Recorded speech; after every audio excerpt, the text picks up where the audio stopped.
ऐश्वर्याला मुंबईमध्ये नवीन जॉब मिळाला। तिचं ऑफिस मुंबईतल्या प्राईम लोकेशनला होतं। ऑफिसच्या जवळ घर शोधावं असा तिचा विचार होता। तिने ऑनलाईन पोर्टल आणि रिअल इस्टेट ब्रोकरच्या मदतीने अनेक फ्लॅट्स बघितले, मात्र सगळीकडे खूप जास्त रेंट होतं। ऑफिसपासून लांब फ्लॅट घेतला तर रोज जायला यायला किमान 3 तास जातील आणि ऑफिसच्या जवळ फ्लॅट घेतला तर खूप जास्त रेंट भरावा लागेल। मग अशा परिस्थितीत काय करावं असा प्रश्न तिला पडलाय। घराच्या रेंटवर पगाराचा किती टक्के भाग खर्च करावा हा प्रश्न ऐश्वर्याच्या मनात आहे। ऐश्वर्यासमोर जी अडचण आहे त्या अडचणीला अनेक लोकांना सामोरं जावं लागतं। चांगली नोकरी पाहिजे असेल तर अनेकांना पुणे मुंबई सारख्या शहरात शिफ्ट व्हावं लागतं। भारतातल्या शहरात रेंटमध्ये मागच्या 1 वर्षात खूप मोठी वाढ झाली आहे। विशेष म्हणजे ही वाढ केवळ मेट्रो शहरांपुरतीच मर्यादित नाहीये। राहण्यासाठी चांगलं घर असावं असं प्रत्येकाला वाटतं, मात्र त्यासाठी पगाराचा 20 ते 30% भाग खर्च करावा लागतो। मात्र पगाराचा किती भाग रेंटसाठी खर्च करावा यासाठी काही थंब रूल आहे का ते आता जाणून घेऊया। प्रॉपर्टी कन्सल्टंट एनॉरॉकच्या अहवालानुसार जानेवारी ते सप्टेंबर 2023 या 9 महिन्यात देशातल्या 7 प्रमुख शहरांमध्ये भाड्यात 30% वाढ झाली आहे। हैदराबाद, पुणे आणि बँगलोरमध्ये सर्वाधिक वाढ नोंदवण्यात आली आहे। बँगलोरमधील व्हाईटफील्ड या IT हबमध्ये भाड्याच्या किमतीमध्ये सर्वाधिक वाढ झाली आहे। 2022च्या अखेरीस या भागात 2 BHK साठी 22,500 रुपये भाडं द्यावं लागत होतं। सप्टेंबर 2023 मध्ये हा आकडा 29,400 रुपयाच्या वर गेला, म्हणजेच 9 महिन्यात रेंटमध्ये तब्बल 6,900 रुपयांची वाढ झाली। त्याचप्रमाणे NCRच्या सोहना रोडमध्ये 2022च्या शेवटी 2 BHKचं भाडं होतं 28,500 रुपये। सप्टेंबर 2023 मध्ये हे वाढून 31,500 रुपये झालंय। नोएडा सेक्टर 150 मध्ये भाडं 13% वाढलंय, तर द्वारकामध्ये 14%, तिथे 22,000 असणारं रेंट आता 25,000 रुपयांच्या वर गेलंय। कोविडची महामारी चालू झाल्यानंतर अनेक IT कंपन्यांनी कर्मचाऱ्यांना वर्क फ्रॉम होमचा पर्याय दिला। त्यामुळे पुणे मुंबई सारख्या शहरातून लोक गावी गेले। 2020 आणि 21 मध्ये कर्मचाऱ्यांना घरूनच काम करता आलं, मात्र 2022 मध्ये कंपन्यांनी हायब्रिड मॉडेल चालू केलं। त्यामुळे कर्मचाऱ्यांना पुन्हा शहरात यावं लागलं।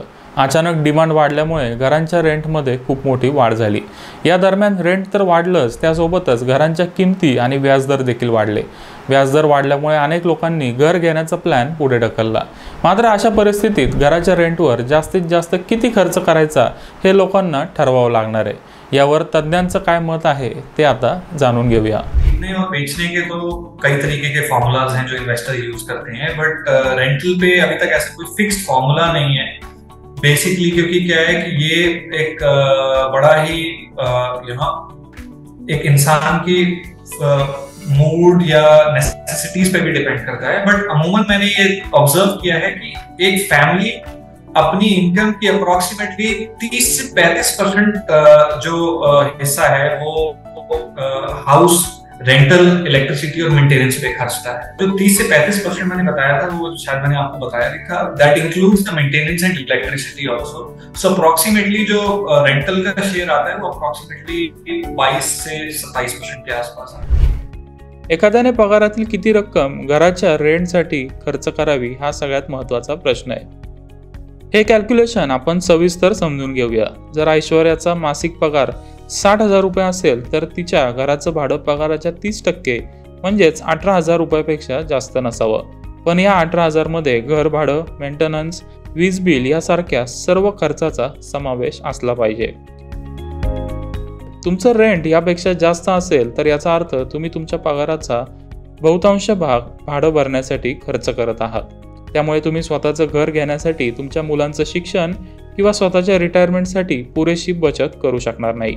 यामुळे तुमचं फायनान्शियल प्लॅनिंग बिघडण्याची शक्यता आहे।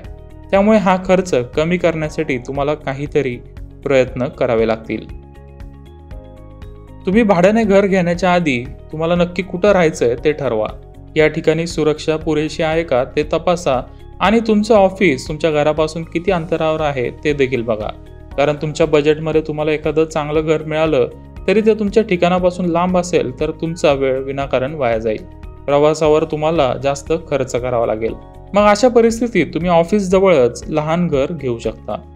पगारदार व्यक्तींसाठी त्यांच्या मासिक उत्पन्नाचा एक भाग HRA किंवा घर भाडं भत्ता म्हणून दिला जातो. तुम्ही भाड्याच्या घरात राहत असाल आणि तुमच्या कंपनीकडून HRA मिळत असेल तर तुम्ही भरलेल्या भाड्यावर कर सवलतीचा दावा करू शकता. पण यामध्ये किती टॅक्स बेनिफिट मिळू शकतो हे 3 घटकांवर अवलंबून असतं. ऐश्वर्याप्रमाणे जर तुम्ही देखील भाड्याने घर शोधत असाल तर 30% फॉर्म्युला विसरू नका. बऱ्याच लोकांना ज्यांना नुकतीच नोकरी मिळाली आहे आणि इतर काही जबाबदारी नाही आहे त्यांना वाटतं की त्यांच्या पगाराच्या 40 ते 50% रक्कम घरासाठी खर्च करायला काहीच हरकत नाही आहे. मात्र असं केलं तर भविष्यात त्याचा तुम्हाला फटका बसेल. रेंटमध्ये जर वार्षिक 10% वाढ झाली आणि त्या प्रमाणात जर पगारात वाढ नाही झाली तर तुम्ही अडचणीत येऊ शकता. त्यामुळे सुरुवातीला रेंटवर कमी खर्च करा आणि डाऊन पेमेंटसाठी रक्कम साठवा. यामुळे तुम्हाला लवकरात लवकर तुमच्या हक्काचं स्वतःचं घर विकत घेता येईल.